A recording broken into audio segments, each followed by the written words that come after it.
Hello friends, welcome to Ayurveda world. तो आज हम बात करेंगे चरक सूत्र फर्स्ट की सेकंड पार्ट।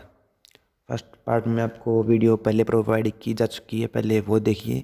उसके बाद यहाँ से शुरू करते हैं हम अब वात पित्त कफ के लक्षणों से। जैसे वात के बारे में 7 बताए हुए हैं, रुक्ष शीत लघु सूक्ष्म चल विशद और खर, ये 7 गुण बताए हुए हैं वात के। इसी तरह पित्त के बताए हुए हैं 7 गुण बताए हुए हैं, उष्ण तीक्ष्ण दर अम्ल सर और कटु, ये पित्त के गुण हैं। और इसी तरह कफ के भी 7 गुण बताए हुए हैं, गुरु शीत मृदु स्निग्ध मधुर स्थिर और पित्सिल।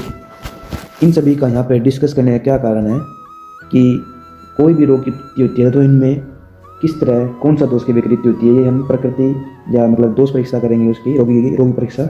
उसके बाद जिस दोष की वृद्धि हुई है उस दोष के संबंध की चिकित्सा करेंगे, इसलिए यहाँ पे पहले बताए हुए हैं।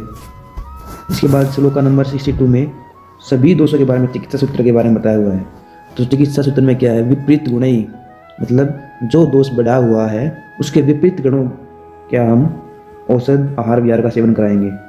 और वो सब कैसे कराएंगे, देश काल मात्रा इन सभी का ध्यान रखते हुए। इसके बाद रस के बारे में बात की है। रस का ग्रहण हम करते हैं जीभ के द्वारा, जीवा इंद्रिय के द्वारा।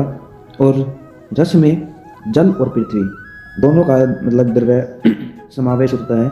अकेले रस में जल और या अकेले पृथ्वी का नहीं होगा, क्योंकि रस की निवृत्ति ही जल और पृथ्वी से बताई हुई है।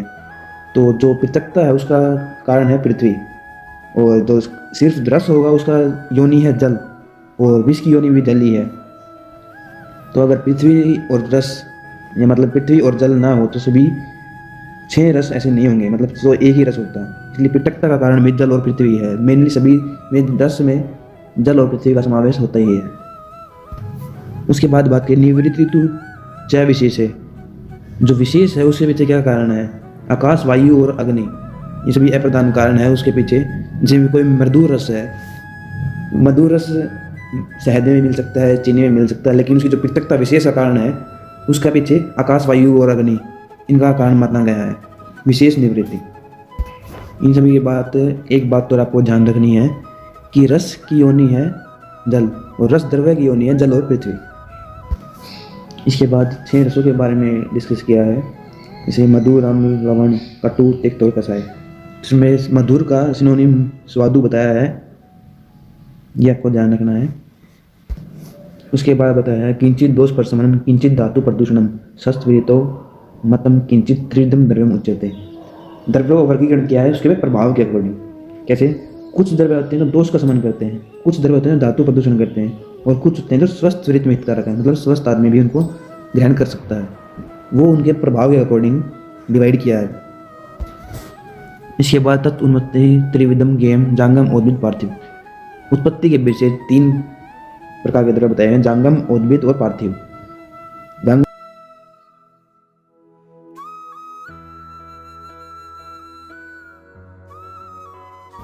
जांगम उद्भिद और पार्थिव। जांगम द्रव्य वो है जो हमें पशुओं से आदि से मिलते हैं, उद्भिद जो हमें प्लांट्स आदि से मिलते हैं, और पार्थिव जो हमें पृथ्वी से मिलते हैं। इस प्रकार 3 उत्पत्ति के भेद पर द्रव्यों का वर्गीकरण किया। इसके बाद जांगम द्रव्य बताए हैं, जैसे सबसे पहले डिस्कस किया है मधु। मधु भी हमें मतलब प्राणियों से ही मिलता है, तो यह जांगम में है, और टोटल आप इसमें काउंट करें तो ये है 19। इसी तरह उद्भिद हैं 18 और पार्थिव हैं 15। नेक्स्ट श्लोक में उद्भिद द्रव्य है जो औषध द्रव्य है उनको 4 कैटेगरी में डिवाइड किया है। कौन से हैं, वनस्पति वानस्पत्य औषध और विरुद्ध। वनस्पति कौन से होंगे, जिनमें हमें फूल दिखाई देते हैं, और वानस्पत्य कौन से होंगे जिनमें फूल और फल दोनों दिखाई देते हैं। उसके बाद बताया है औषधि द्रव्य। औषधि द्रव्य कौन सा है, जैसे फल पाक अंत, मतलब फल के पकने के बाद वो प्लांट खत्म हो जाता है, इसको बोलेंगे औषधि द्रव्य। इसके बाद चौथा टाइप बताया है जो विरुद्ध, प्रतानी विरुद्ध स्मृता। प्रतानी विरुद्ध जो फैलते हों, जो फैलने वाले टाइप है उनको हम बोले हैं विरुद्ध। इसके बाद बताया है मूल्य सोडस कोना फलिन्यो विंशति स्मृता, मतलब मूल्य द्रव्य 16 हैं, फलनीय द्रव्य 19 हैं, और स्नेह महास्नेह बताए हैं 4, लवण 5, और मूत्र के टाइप बताए 8, और दूध के टाइप भी 8। और इसी प्रकार 6 वृक्ष का निर्देश दिया है आचार्य पुनर्वसन ने। इसके बाद नेक्स्ट ब्लॉग में मूल्य द्रव्यों का वर्णन किया है। मूल्य द्रव्य कौन कौन से, जैसे हस्तिदंती, हेमवती, श्यामा, त्रिड, अधोर, गुड़ा, ये सभी मूल्य द्रव्य हैं। इसी प्रकार फलनीय द्रव्यों का वर्णन किया जो कि हैं 19। कौन कौन से, जैसे शंखिनी, विडंग, मदन, दामार्गव, इक्ष्वाकु, जिमूल, कृतवेदन, ये सभी फलनीय द्रव्य हैं।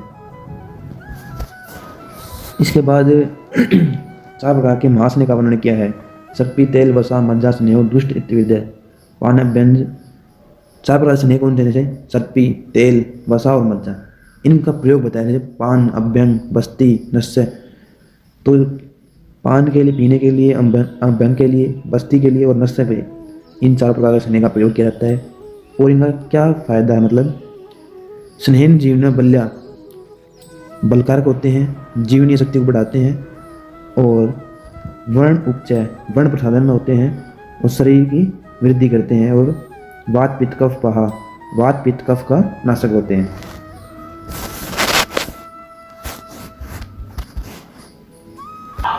इसी प्रकार 5 नमक का वर्णन किया है। लवण का 5 प्रकार के नमक कौन, सर्वाचल, सैंधव, बीड, उद्भिद और समुद्र। इसके बाद 8 प्रकार के मूत्र का वर्णन किया है। अविमूत्र, जामूत्र, गौमूत्र, महिषम, चयत, हस्तिमूत्र, अथोअष्ट, ऐस्य च खरस्य च। अवि मतलब भेड़ मूत्र, अजा मतलब बकरी, गौ मतलब गाय, महिषी मतलब भैंस और हस्ती मतलब हाथी, उष्ट मतलब ऊंट और है मतलब घोड़ा और खर मतलब गधा। तो भेड़, बकरी, गाय, भैंस, हाथी, ऊंट, घोड़ा और गधा, इनके मूत्र का वर्णन किया है, 8 प्रकार के मूत्र। इसके बाद 96 से लेके 100 इन श्लोकों में मूत्र के गुण और उनका किस डिजीज में, हम किस रोग में प्रयोग कर सकते हैं उसके बारे में बताया है। तो गुण मूत्र उष्ण, तीक्ष्ण, रुक्ष और लवण रस युक्त होते हैं, और उनका प्रयोग उत्साधन के लिए, आलेपन के लिए, आस्थापन के लिए, विरेचन और स्वेदन के लिए प्रयोग कर सकते हैं। और इसमें रोगों के बारे में वर्णन किया है, जैसे अर्श में, उदर रोग में, गुल्म में और कुष्ठ रोग में, किलास रोग में।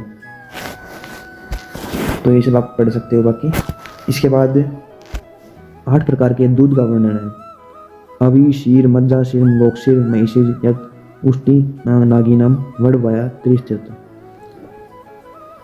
भेड़ का, बकरी का, गाय का, भैंस का, ऊँटनी का, हथीनी का, घोड़ी का और स्त्री का, ये 8 प्रकार के दूध आचार्य चरक ने वर्णन किए हैं। इसके बाद दूध के सामान्य गुणों का वर्णन है।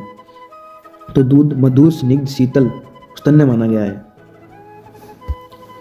और इसके गुणों का आपको वर्णन श्लोक नंबर 109 से लेकर 113 में आपको दिख रहा होगा। यह तुष्टिकारक है, मांस को बढ़ाने वाला होता है, वीर्यवर्धक होता है, बलवर्धक और मन को प्रसन्न करने वाला, जीवन शक्ति प्रदान करने वाला, थकावट दूर करने वाला, श्वास का नाशक होता है, हड्डियों को मजबूत करने वाला और सातम्य, सभी प्राणियों के लिए सातम्य होता है, और त्रिदोष शामक होता है, तीनों दोषों को शांत करता है। उसके बाद बताया है तृष्णागम, दीपनीय, श्रेष्ठम, तृष्णा में और दीपनीय मतलब जठराग्नि को प्रदीप्त करता है। क्षीण पुरुष के लिए, जिनमें घाव है, कोई चोट से संबंधित, उनको श्रेष्ठ माना गया है।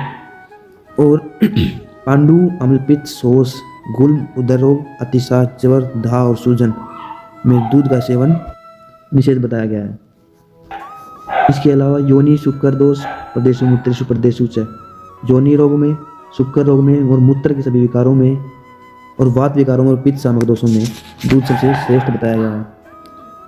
और दूध का प्रयोग नस्य, आलेपन, द्रोणी, अवगाहन, वमन, आस्थापन, विरेचन, स्नेहन सभी कर्मों में दूध का प्रयोग किया जा सकता है। इसके बाद इस अध्याय में उत्तम चिकित्सकों के गुणलक्षण के बारे में वर्णन किया है, जो कि इम्पोर्टेंट है। क्या है? योग मासम तु यो विद्या देश काल उत्पाद्यतम पुरुषम पुरुषम वीक्ष्य स ज्ञो विषकृतम।